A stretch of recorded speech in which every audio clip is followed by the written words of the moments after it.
যুদ্ধ থামাও, জিম্মিদের ঘরে ফেরাও, প্রতিবাদী ব্যানার, প্লাকার্ড হাতে উত্তাল ইসরায়েল। বুধবার বেন গুরিয়ন বিমানবন্দরের ফটকে অবস্থান নেয় ইসরায়েলিরা।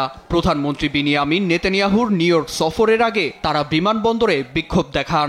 শুক্রবার জাতিসংঘ সাধারণ পরিষদে গাজায় গণহত্যার অপরাধ ঢাকতে সাফাই গাইবেন এমন দাবি বিক্ষুব্ধদের।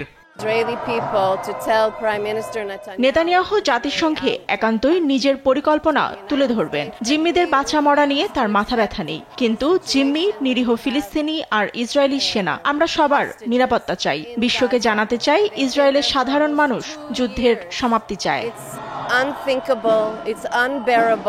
এর কিছুক্ষণ পরই নিউ ইয়র্কে উড়াল দেওয়ার আগে বিমানবন্দরে দাঁড়িয়ে ফিলিস্তিন রাষ্ট্র প্রতিষ্ঠা হবে না বলে সাফ জানান প্রধানমন্ত্রী নেতানিয়াহু।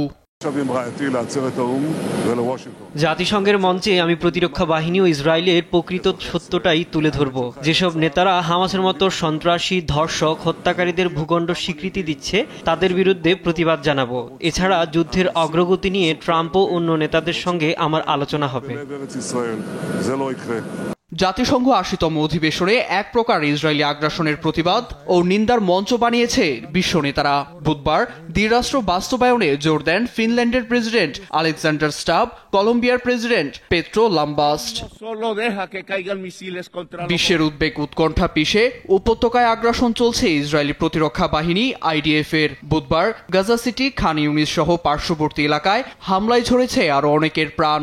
তবে শিগগিরই হামাস ইসরায়েলের সমঝোতায় যুদ্ধ বন্ধ হবে দাবি করেছেন মার্কিন বিশেষ দূত স্টিভ উইটকফ।